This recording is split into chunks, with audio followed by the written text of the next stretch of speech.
Hello, social workers, mental health professionals, and change agents. Welcome to another episode of the Social Work Rants podcast. I'm your host, Bash Moreno. Saludos a todos. Greetings, everybody. Thank you for tuning in, tapping in wherever you are watching or listening to the podcast. I appreciate all the love and support. Gracias a todos por todo su apoyo. Follow the podcast on social media on Instagram at the Social Work Rants podcast. That is all one word. On Twitter, X, whatever Elon calls it, at Social Work Rants, all one word. And of course, Facebook, aka Meta, type in the Social Work Rants podcast, hit the like button, and you'll get all everything that's going on in the feed there. And of course, the YouTube channel, hit the red subscribe button. The Social Work Rants podcast, hit subscribe. And however you listening to the podcast, rate, share episodes, leave comments. Some of your favorite social workers have been on the podcast, and I'm trying to reach people. If you're interested in get on the podcast, as we get closer to 200 episodes, definitely hit me up at Bass City Entertainment LLC at gmail.com.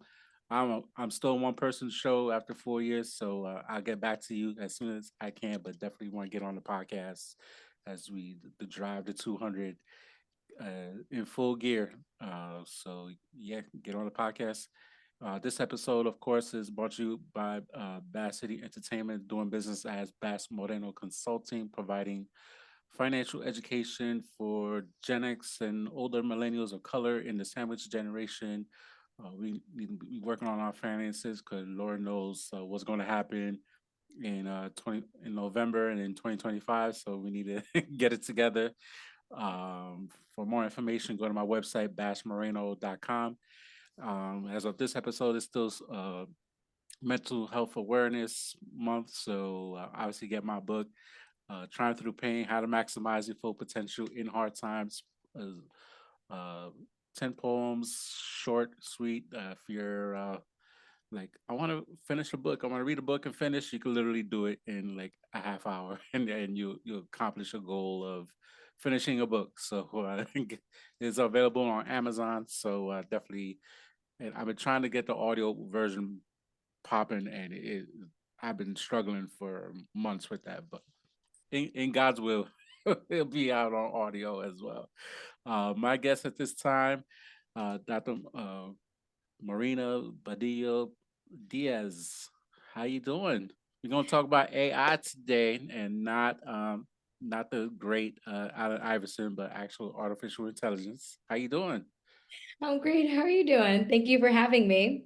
Not a problem. I'm glad we able to make this happen and connect and talk about the, uh, all things artificial intelligence as much as we can. And you know what? It's changing. So what we talk about today might be obsolete tomorrow, but Oh I think it's a yes. really important conversation to have in social work at this time. No, absolutely. There's so many things out, so many apps and apps within the apps and ChatGPT like 4. There's like a new version that's like free now, and it's like I'm like, wait, I Mhm. don't gotta pay $20 anymore. I could get it the same version for free. I know. I know it's really exciting all these new announcements that are happening with Google, but also like you said, OpenAI just announced literally 2 days ago that ChatGPT 4 Omni is now free for all users. So it's a really exciting time to be, I think, in social work and really adopting and implementing these tools. No, great. Yeah, absolutely.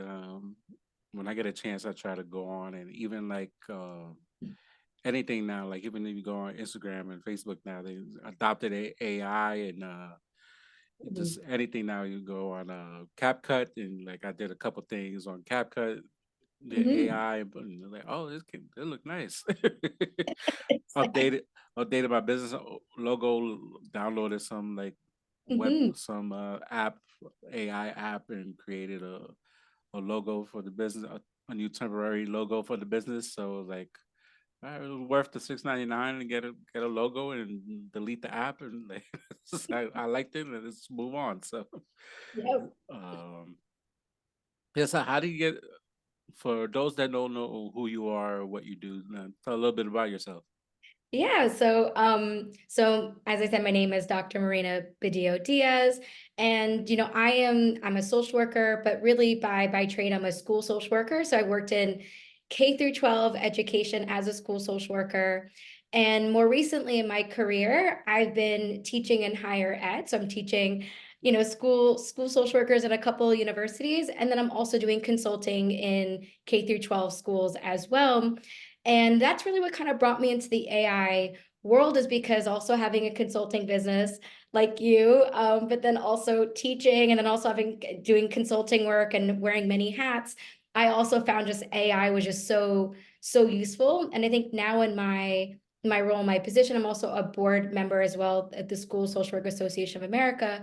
So I'm really thinking critically about the use of AI from a higher ed lens, being a professor and teaching our upcoming social workers in the field, but then also working in K through 12 education, how AI is just going to be revolutionizing how we teach, but also thinking about the guardrail supports and responsible and ethical use, both for young people using AI, the teachers, the educators, the school social workers and support staff, but also us in higher ed as well too, really preparing our future social workers in using AI responsibly and ethically in the workplace.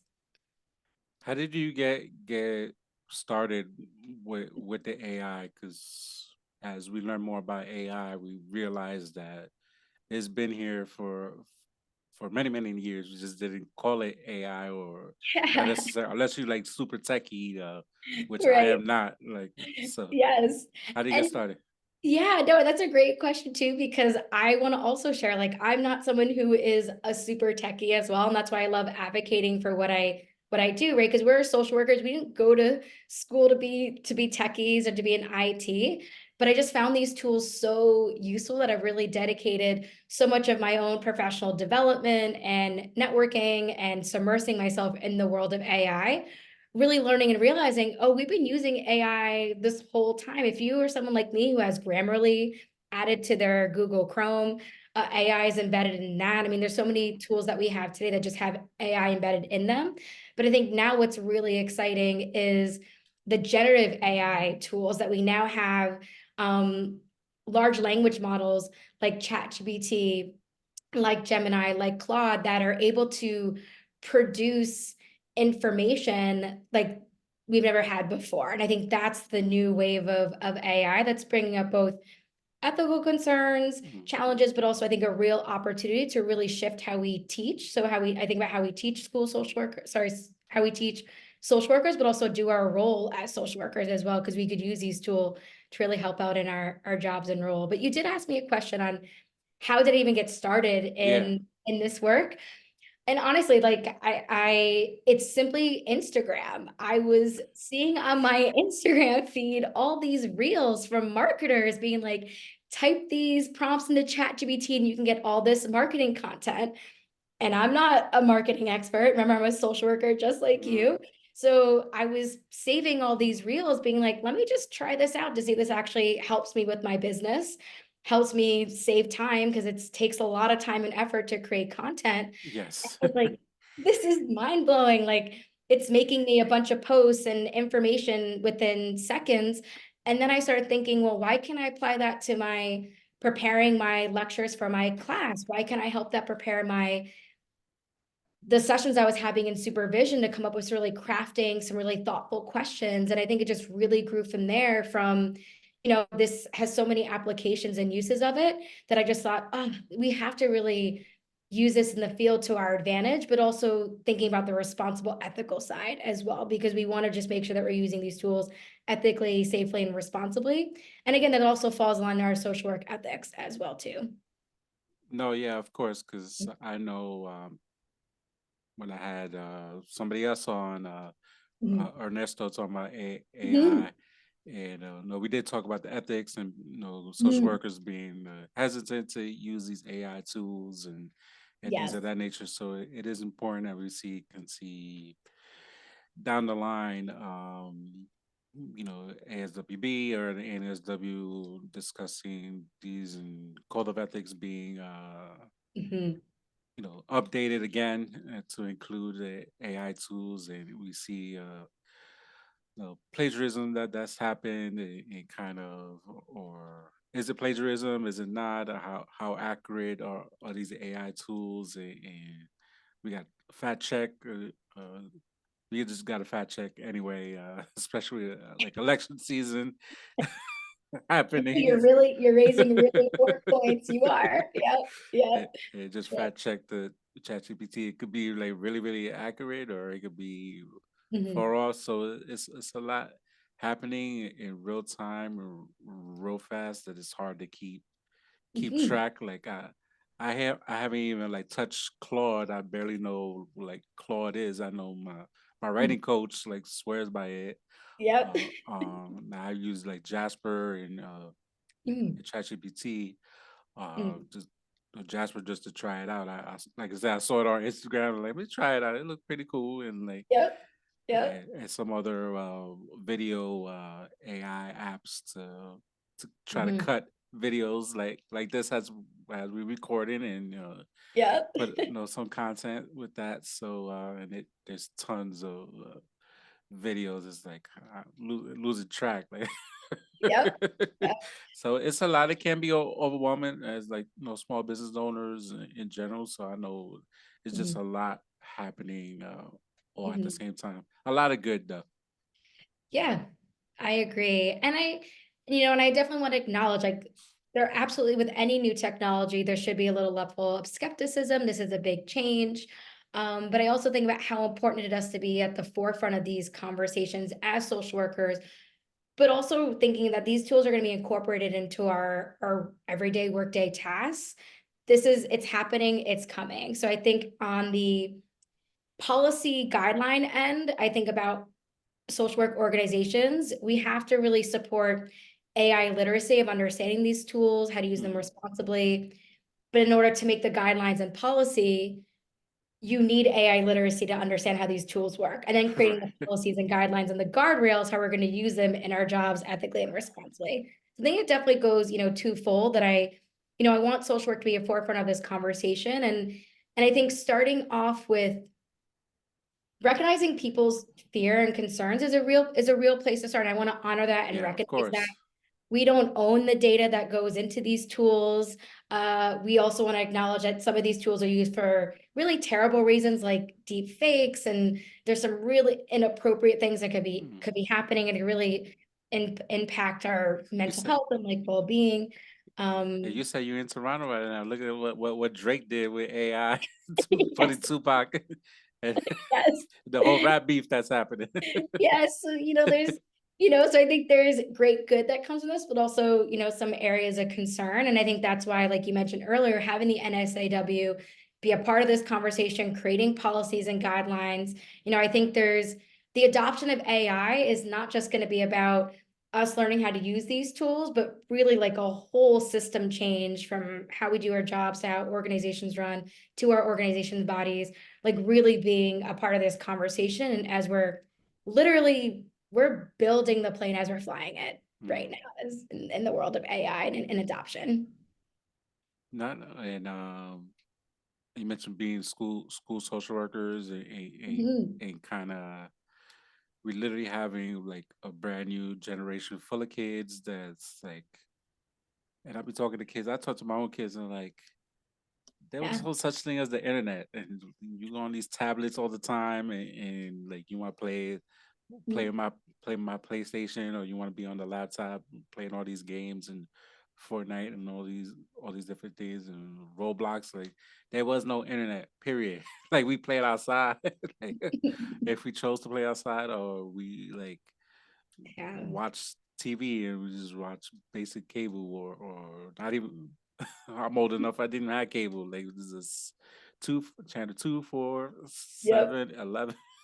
Yeah. That's it. And PBS 13, right? You PBS can't forget. 13 and 21 and Telemundo and Univision. That is it. That was all the channels until the Switch Mhm. came out with the little black little line, and you go down, and if you want to see Mhm. HBO, like the I forgot Yeah. what's it called, some sort of switch.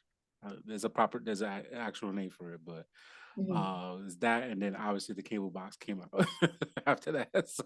Yep, yeah. So times are definitely changing, and I think Yeah. our young people, and I think this is the real conversation in education too, that I know that social work also is at the forefront because we do a lot of work with youth and families and children, but education is certainly having this conversation too of how this is going to be impacting children and their learning and using these tools in the classroom.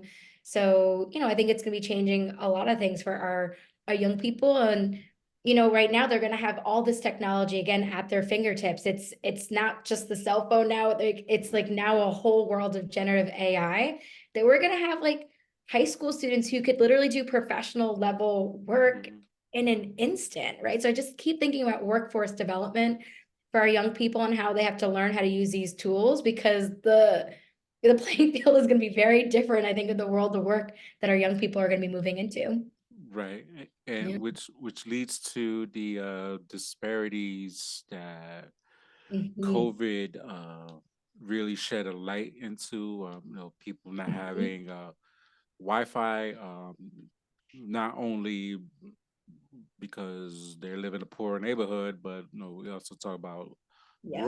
rural areas, especially when I moved to Delaware, and like literally there's dead spots that doesn't matter what kind of Wi-Fi Mhm.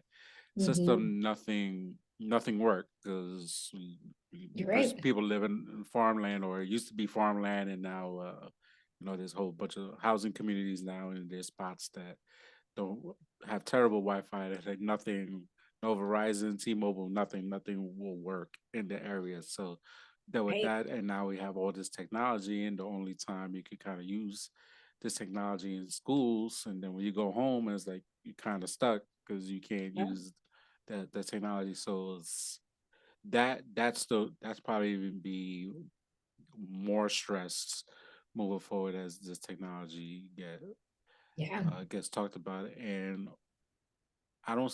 For me, I don't know. Maybe you might know more, but I haven't seen the federal government talk about any of this stuff in terms of in education policy at all. So there's a lot of things I haven't seen Yeah. that they done that they need to be talking about. Yeah, and I'm so glad you brought up digital equity because this really has to be a forefront of this conversation as well too. So I do know there's some organization really centered on digital equity and really addressing the digital divide and what's going to be coming now in the world of AI. And what's so interesting, right, is these tools are meant to democratize society. We're meant to have access, right? And I know now, right now, 4.4 ChatGPT 4.0 Omni, right, is now to have more access that it's now free, but this is a real, I think, a real issue that, again, I think social work needs to be part of the forefront of really being advocates for access. We really need to be closing the digital divide and closing the gap. And I think there is a real opportunity with AI and the access, because again, it's accessible, but then we also have to teach our young people how to use these things. It's also having connection with the internet and having these capabilities also. So I think this has to work in tandem, like you said, with the government, with legislation, with education to really advocate for all of our young people to have access to these tools as well. So I think this is a really important part of the conversation. And I think another thing that's also coming up in the world of AI as well is, again, diversity of the teams that are creating these tools. I think there's also Mhm. the bias, the real bias that we also have to acknowledge as part of the ethics that, this is human generated and human made of all the data that's going into it. So it's going to reflect our human biases, Mhm. racism, things like that as well. So we have to be really aware when we're using these tools. Like if you're using a text to image generator, and I put in a professor, you're most likely going to see a white Right. male person represented, right? So we have to be really aware of these tools and also advocating for these tools to reduce their bias as well. I, what you said was perfectly what I wanted to talk about, because I actually been doing like some Mm. people I follow on Instagram, and they do all these like Mhm. trainings on Canva, and a couple Mhm. particular that I did was like hit on that same point. Like I was googling stuff, and there's not a Mhm. lot of black and brown, or not even like males, like, or even like Mhm. black and brown males in it. And I wanted to create Mhm. something specifically for, for males, and to look how most of most of America is black and brown. Yes, If you put exactly. all the Yeah. African Americans, all the Latinos together, lump us up together, and we are Mhm. the majority. They call it majority minority in the Yeah. U.S. So you might as well have us be part of. Mhm. These systems when you do use Mid Journey, which I'm always a few times I use that struggle because I can't even get on my account first of all to even try to do anything.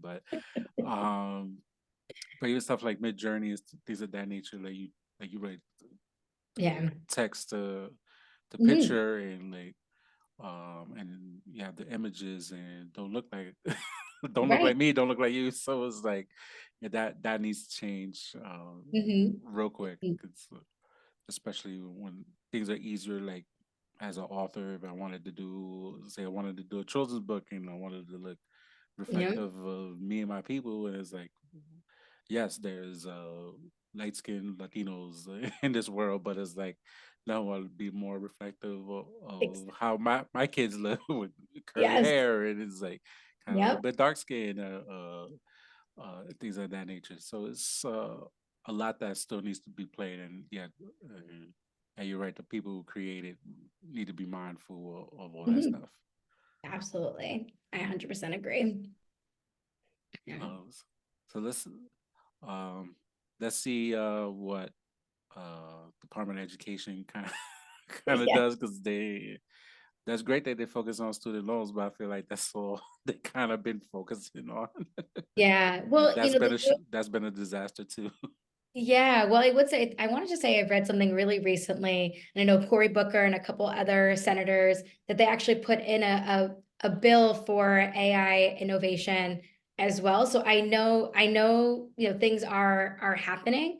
And I think this really needs to be a joint effort, education, legislation, so that we have, and of course the tech world, but also, I mean, this is what I love about social work too, is that we are a field known to be interdisciplinary, that we have social workers in all aspects. And I think that's why, again, I am always advocating for us to be at the forefront of this conversation. Like, this is my social work rant, right? That we have to be part of this conversation. And even though we might not be tech savvy, I think this is a huge opportunity for us to really, again, I learn to read and to do some professional development. I know the NSAW has been hosting some sessions, and there are Mhm. some um I know I'll be speaking at the NSAW conference next month on AI, but there's gonna be a couple other sessions as well. So I know it's trickling in, and I know it's happening. But to really be part of this conversation, to lens our understanding, right, of the communities that we serve. We know that they're in disenfranchised and marginalized. We know the impact this is going to have on mental health. So this is why we have to be part of the conversation in AI. But you also said something earlier too that really struck me, that I wanted to also, yes, it's about, and we acknowledge the concerns that people may have, and the skeptics and the concerns, but I think even adopting AI into your own practice, it doesn't just take like one time I'm using ChatGPT and I'm an expert. That is, nobody is an expert right now in AI, I want to acknowledge. And they were saying, like, I was reading that it takes like 8 to 15 hours to even get really comfortable even using these tools. So I always say, like, just starting at a low level of if you want to use ChatGPT 4.0, the Omni version that's free right now, that's just out. You could just ask it simple questions, and not even anything social work related. Like, you can go as simple as, if you're someone like me who really enjoys cooking, I could ask ChatGPT for a simple recipe, and then I could ask ChatGPT from that recipe, make me a grocery list. Like, it's not just for a social work profession that we could use these tools. There's many ways to use this in our everyday life. But I just say start small, start low stakes of really playing around with these tools, to then, again, gaining more sophistication as you gain more practice in using them. But I think also advocating for your agencies that you're working in to get trainers to come in, like myself, who are doing training on AI and social work, to really to really take your practice to the next level. Don't think I ain't pay attention that you're speaking at the NESW conference in DC next month. Yeah, that's It's yeah. funny. I saw the email because it's now Mhm, they offering mhm, sessions virtually, so you don't have to go to DC now. mhm. So that's that news just came out. Uh, Yeah. so if you don't want to make the trip to DC, then there's a virtual option too. So Mm. which is good. So Yes. congrats on presentation. Thank you. Thank you. I saw too. I went through some of the lists. I'm like, oh, gonna talk about AI. Okay, Mhm, so if I had the PTO time, I might make the probably would have made the trip, but maybe I might take a mhm. PTO day just to do the virtual session and get Yeah. the rest of my couple You CEUs out the way and mhm. kind of be done for the year with them. Yeah. No, that's cool. Congrats again with Thank that. you. And yet, like I've seen some stuff like obviously people with new innovation, there's always nervousness. Is AI gonna take my job? Like, are we gonna have a AI therapists or like what all this stuff? And that obviously there's always gonna be some sort of human element into our work. There's the Mhm. human aspect. People need human beings to interact. We saw obviously COVID kind of proved that uh, to a point. So you know, Mhm. and the need, the mental health need is more now, more than ever before, and people like myself realizing, okay, I need to go to therapy and starting going to therapy. So it's we're a human aspect, physical aspect, or Yeah. even doing stuff virtually with a human is always going to be in need and in demand. But like we said earlier, the fear is like, yeah, you got to meet people where they at and listen to these Yep. fears and concerns and kind of address them. And like I said, everything's new. There's so many Yeah. literally things are happening by the day, by the week, and it is hard to keep track of what exactly is going on. Yeah. But I'm so glad you brought that up too, right? The human aspect.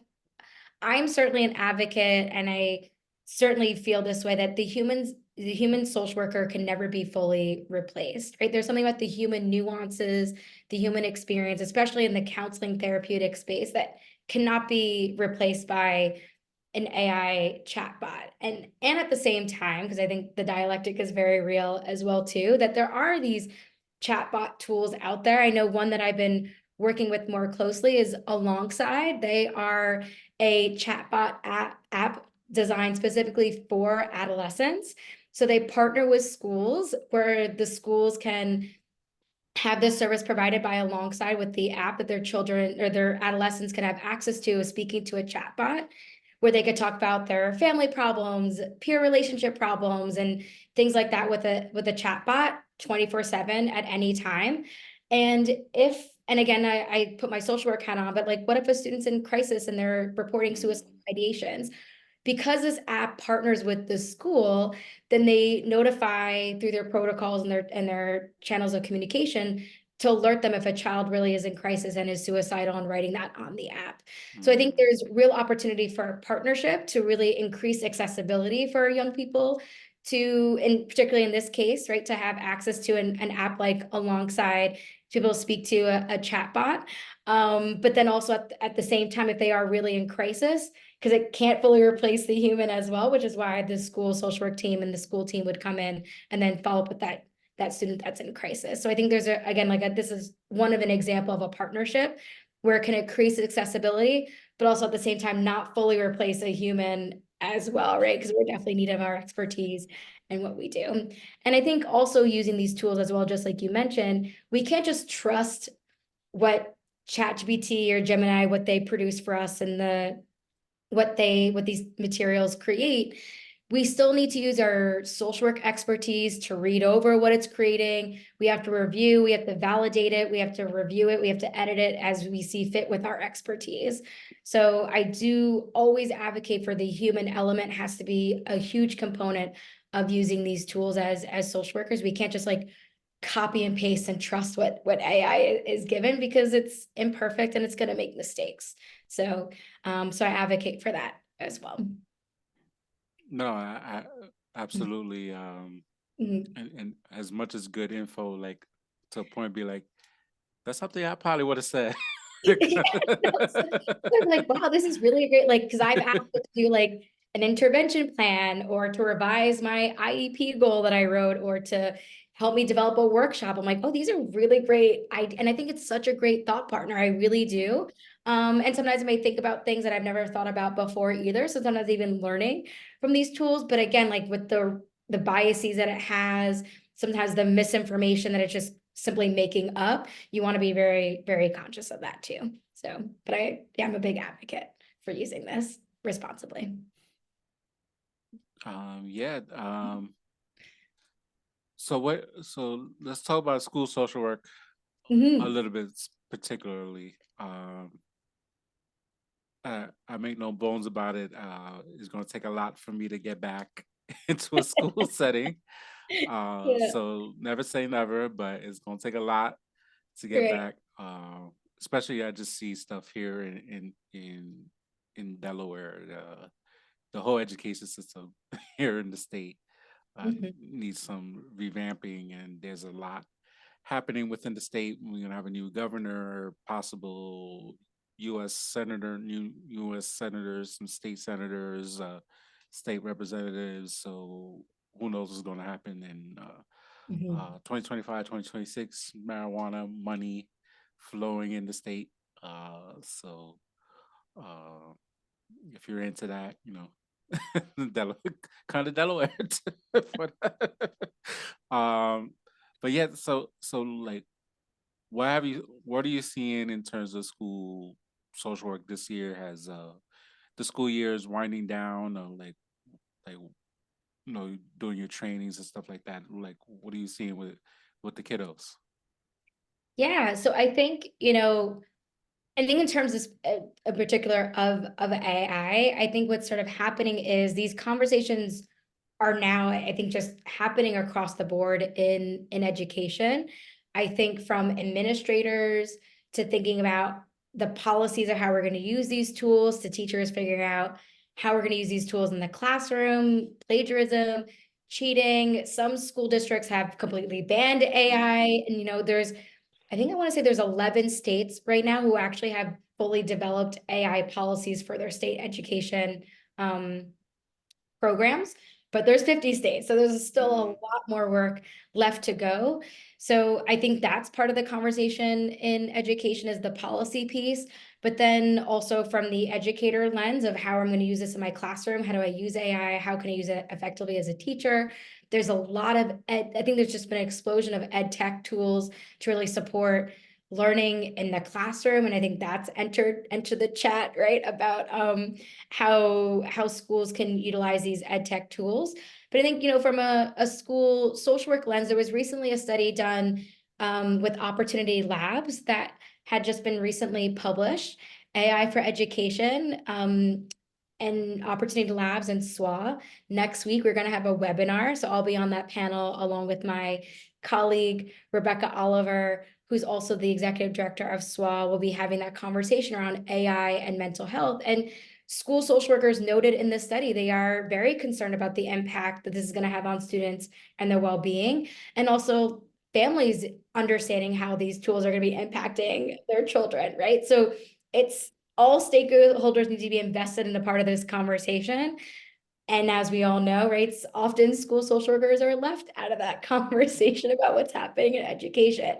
So I think this study by Opportunities Labs is really important because again, we have to always be advocating for our role in our profession in schools, but we have to now be part of this conversation of how are these tools going to be impacting the mental health of our students, but also how do we make sure that we're educating parents in the psychoeducation piece, that they're also a forefront of this conversation, because not only I think how they're gonna use these tools at home with their child, but also the guardrails and safety around them too.